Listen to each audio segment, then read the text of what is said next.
2 Raja-Raja pasal 10. Yehu memunahkan keluarga Ahab. Ahab mempunyai 70 orang anak laki-laki di Samaria. Yehu menulis surat dan mengirimnya ke Samaria kepada pembesar kota itu, kepada para tua-tua dan kepada para pengasuh anak-anak Ahab. Bunyinya, ayat 2. Sekarang, segera sesudah surat ini sampai kepadamu, kamu yang mempunyai anak-anak tuanmu di bawah pengawasanmu, lagi pula mempunyai kereta dan kuda dan kota yang berkubu serta senjata. Ayat 3. Maka pilihlah seorang yang terbaik dan yang paling tepat dari antara anak-anak tuanmu, lalu dudukkanlah dia di atas tahta ayahnya. Kemudian berperanglah membela keluarga tuanmu. Ayat 4. Tetapi mereka sangat takut dan berkata, sedangkan kedua raja itu tidak dapat bertahan menghadapinya, bagaimana mungkin kita ini dapat bertahan? Ayat 5.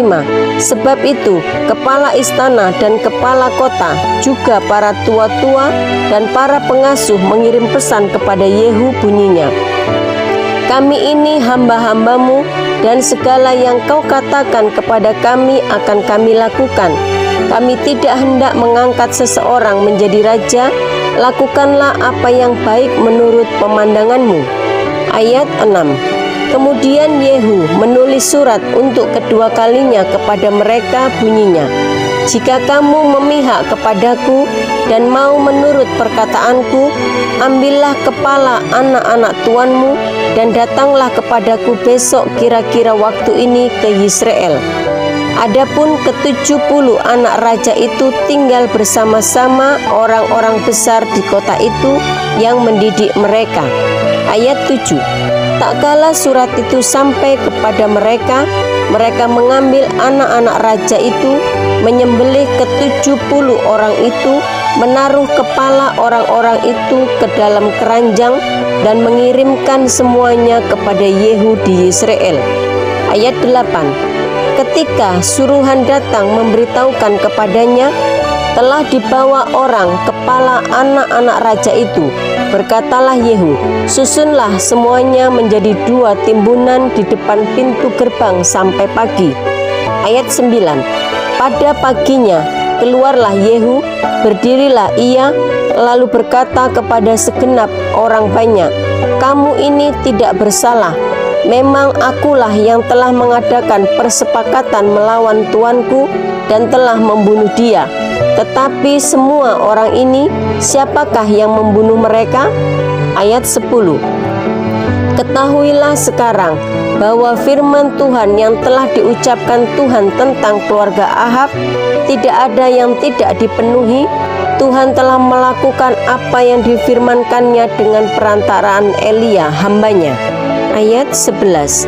Lalu Yehu membunuh semua orang yang masih tinggal dari keluarga Ahab yang di Yisrael, juga semua orang besarnya, orang-orang kepercayaannya dan imam-imamnya. Tidak ada padanya seorang pun yang ditinggalkan Yehu hidup. Ayat 12.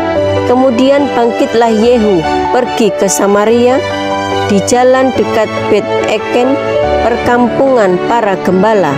Ayat 13. Bertemulah ia dengan sanak saudara Ahazia Raja Yehuda. Lalu ia bertanya, siapakah kamu ini? Jawab mereka, kami adalah sanak saudara Ahazia, dan kami datang untuk memberi salam kepada anak-anak raja dan anak-anak ibu suri. Ayat 14. Berkatalah Yehu, tangkaplah mereka hidup-hidup. Lalu ditangkaplah mereka hidup-hidup dan disembelih dekat perigi Bet Eken, 42 orang, dan tidak ada seorang pun yang ditinggalkannya hidup daripada mereka. Ayat 15. Setelah pergi dari sana, bertemulah ia dengan Yonadab bin Rekab yang datang menyongsong dia.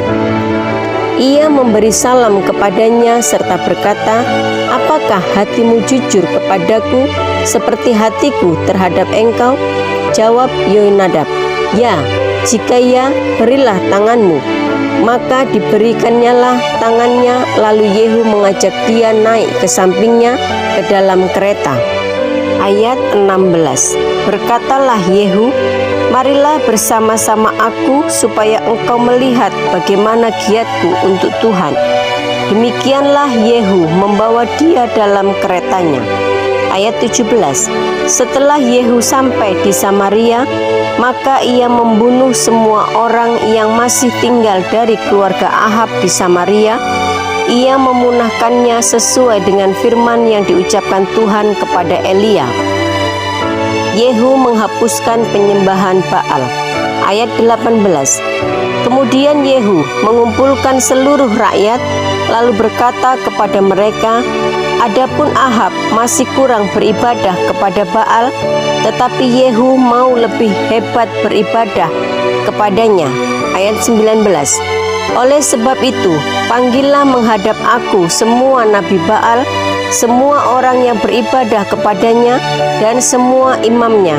Seorang pun tidak boleh tidak hadir, sebab aku hendak mempersembahkan korban yang besar kepada Baal.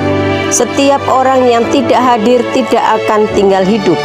Tetapi perbuatan ini adalah akal Yehu, supaya ia membinasakan orang-orang yang beribadah kepada Baal. Ayat 20. Selanjutnya Yehu berkata, tentukanlah hari raya perkumpulan kudus bagi Baal, lalu mereka memaklumkannya. Ayat 21. Yehu mengirim orang ke seluruh Israel, maka datanglah seluruh orang yang beribadah kepada Baal, tidak seorang pun yang ketinggalan. Lalu masuklah semuanya ke dalam rumah Baal, sehingga rumah itu penuh sesak dari ujung ke ujung. Ayat 22.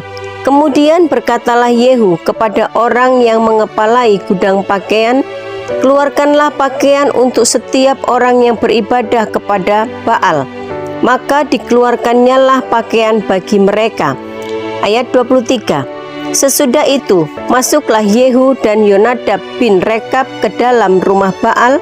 Lalu berkatalah ia kepada orang-orang penyembah Baal di situ, periksalah dan lihatlah, supaya jangan ada di antara kamu di sini seorang pun dari hamba-hamba Tuhan, melainkan hanya orang-orang yang beribadah kepada Baal.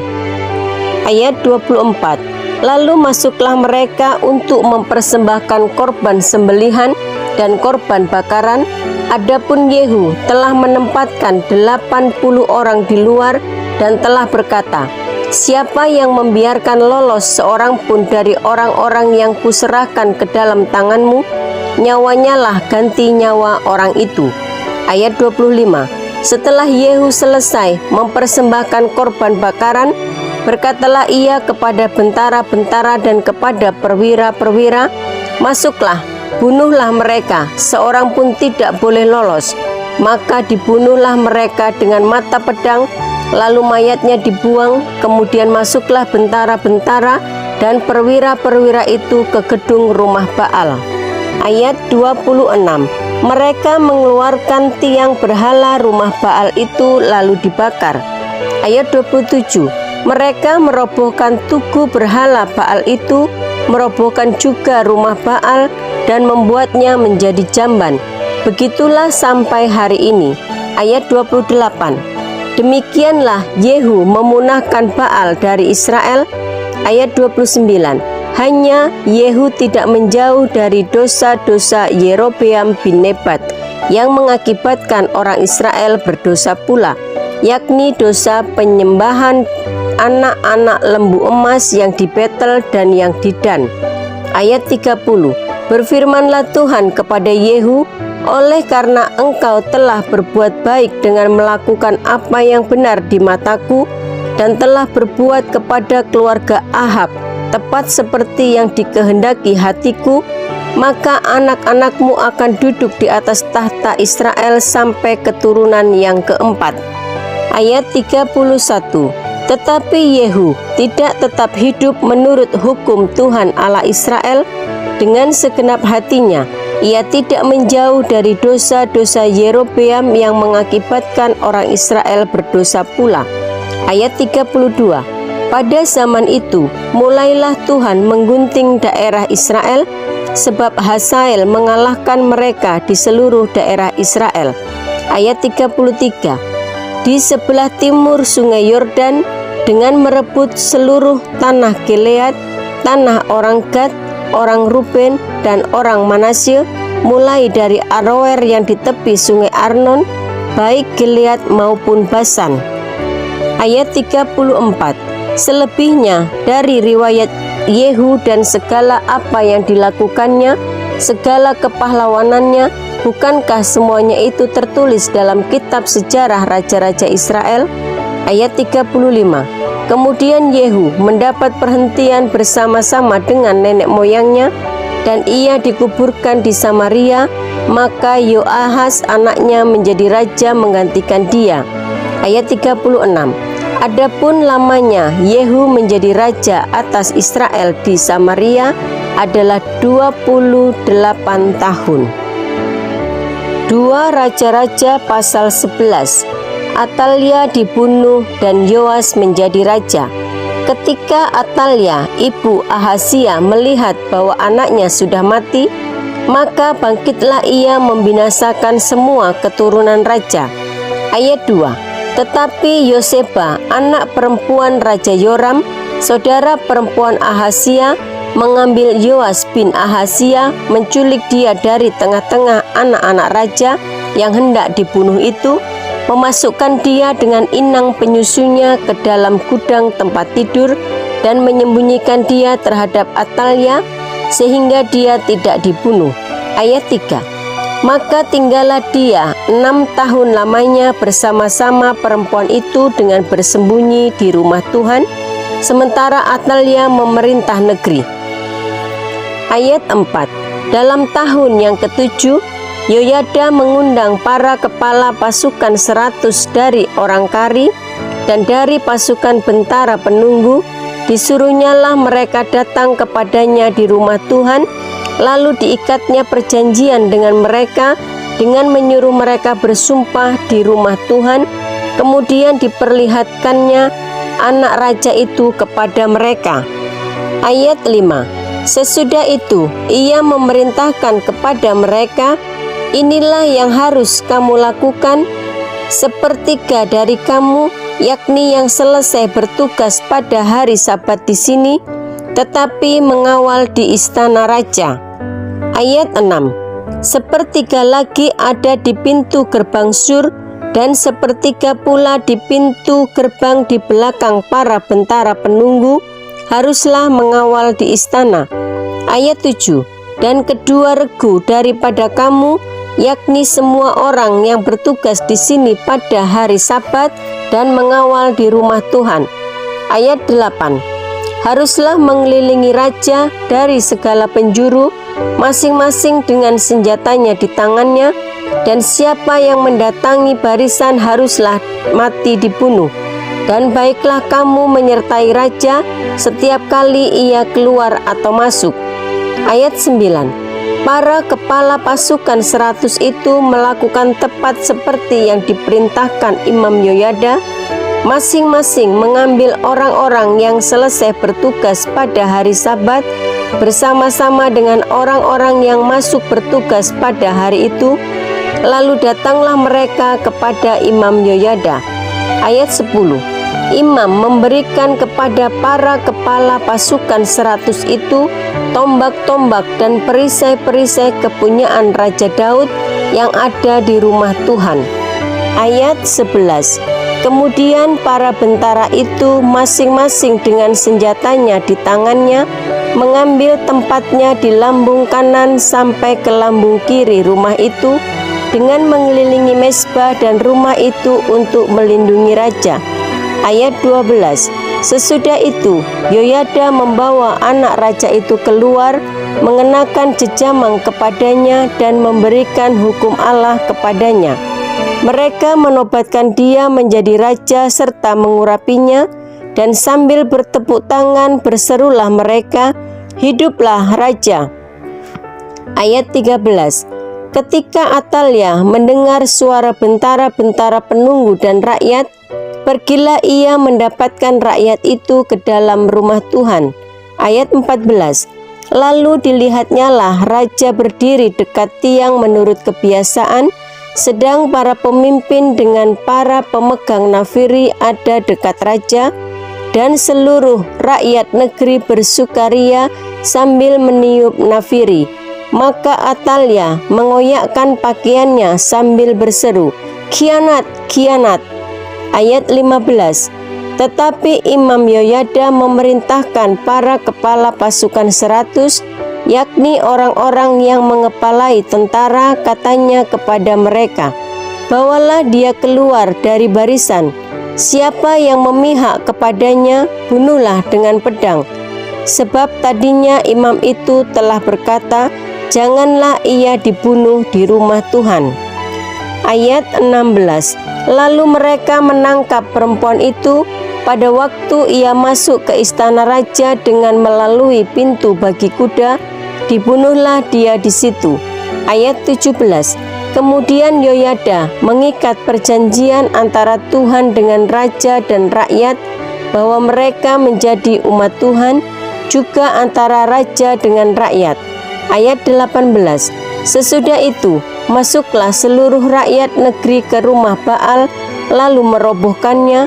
Mereka memecahkan sama sekali mezbah-mezbahnya dan patung-patung, dan membunuh Matan, imam Baal, di depan mezbah-mezbah itu.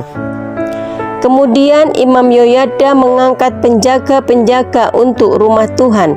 Ayat 19. Sesudah itu ia mengajak para kepala pasukan 100, orang-orang kari dan para bentara penunggu, dan seluruh rakyat negeri.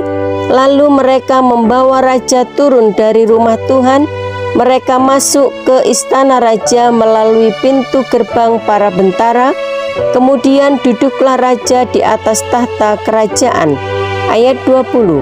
Bersukarialah seluruh rakyat negeri, dan amanlah kota itu setelah Atalia mati dibunuh dengan pedang di istana raja. Yoas Raja Yehuda. Ayat 21. Yoas berumur 7 tahun pada waktu ia menjadi raja. 2 Raja-Raja pasal 12. Dalam tahun ke-7 zaman Yehu, Yoas menjadi raja, dan 40 tahun lamanya ia memerintah di Yerusalem. Nama ibunya ialah Sibya dari Beersheba. Ayat 2. Yoas melakukan apa yang benar di mata Tuhan seumur hidupnya, selama Imam Yoyada mengajar dia. Ayat 3. Namun demikian, bukit-bukit pengorbanan tidaklah dijauhkan. Bangsa itu masih mempersembahkan dan membakar korban di bukit-bukit itu. Ayat 4. Berkatalah Yoas kepada para imam, segala uang yang dibawa ke dalam rumah Tuhan sebagai persembahan kudus, yakni uang masuk untuk pencatatan jiwa, uang tebusan jiwa menurut penilaian yang berlaku untuk seseorang, dan segala uang yang dibawa ke dalam rumah Tuhan karena dorongan hati seseorang. Ayat 5. Baiklah para imam sendiri menerimanya masing-masing dari kenalannya, dan memakainya untuk memperbaiki yang rusak pada rumah itu, di mana saja terdapat kerusakan. Ayat 6. Tetapi dalam tahun ke-23 zaman Raja Yoas, para imam belum juga memperbaiki kerusakan rumah itu. Ayat 7. Sebab itu Raja Yoas memanggil Imam Yoyada dan imam-imam lain serta berkata kepada mereka, "Mengapa kamu tidak perbaiki kerusakan rumah itu? Maka sekarang tidak boleh lagi kamu menerima uang dari kenalan-kenalanmu, tetapi serahkanlah itu untuk memperbaiki kerusakan rumah itu." Ayat 8. Lalu setujulah para imam itu untuk tidak menerima uang dari rakyat, tetapi mereka pun tidak usah lagi memperbaiki kerusakan rumah itu. Ayat 9. Kemudian Imam Yoyada mengambil sebuah peti, membuat lubang pada tutupnya, dan menaruhnya di samping mezbah di sebelah kanan. Apabila orang masuk ke rumah Tuhan, para imam penjaga pintu menaruh ke dalamnya segala uang yang dibawa orang ke dalam rumah Tuhan. Ayat 10. Dan apabila dilihat mereka bahwa sudah banyak uang dalam peti itu, maka datanglah panitera raja beserta imam besar, lalu membungkus dan menghitung uang yang terdapat dalam rumah Tuhan itu. Ayat 11. Mereka menyerahkan jumlah uang yang ditentukan ke tangan para pekerja yang diangkat mengawasi rumah Tuhan, dan mereka ini membayarkannya kepada tukang-tukang kayu, kepada tukang-tukang bangunan yang mengerjakan rumah Tuhan itu. Ayat 12. Kepada tukang-tukang tembok dan kepada tukang-tukang pemahat batu, mereka memakainya juga bagi pembelian kayu dan batu pahat untuk memperbaiki rumah Tuhan, dan bagi segala pengeluaran untuk memperbaiki rumah itu. Ayat 13. Tetapi untuk rumah Tuhan tidaklah dibuat pasu perak, pisau, bokor penyiraman, nafiri, atau sesuatu perkakas emas dan perak dari uang yang telah dibawa ke dalam rumah Tuhan itu. Ayat 14. Melainkan mereka menyerahkannya kepada para pekerja supaya dipakai memperbaiki rumah Tuhan. Ayat 15. Mereka kemudian tidak mengadakan perhitungan dengan orang-orang yang diserahi uang itu untuk memberikannya kepada tukang-tukang, sebab mereka bekerja dengan jujur. Ayat 16. Tetapi uang korban penebus salah dan uang korban penghapus dosa tidaklah dibawa ke dalam rumah Tuhan, semuanya itu adalah bagian para imam. Ayat 17. Pada waktu itu majulah Hazael raja Aram, diperangilah Gad dan direbutnya. Kemudian Hazael berniat menyerang Yerusalem. Ayat 18. Tetapi Yoas raja Yehuda mengambil segala persembahan kudus yang telah dikuduskan oleh para leluhurnya, yakni Yosafat, Yoram, dan Ahazia, raja-raja Yehuda, dan persembahan-persembahan kudusnya sendiri, juga segala emas yang terdapat dalam perbendaraan rumah Tuhan dan istana raja. Dikirimkannya semuanya itu kepada Hazael raja Aram, maka tidak jadi lagi Hazael menyerang Yerusalem. Ayat 19. Selebihnya dari riwayat Yoas dan segala yang dilakukannya, bukankah semuanya itu tertulis dalam kitab sejarah raja-raja Yehuda? Ayat 20.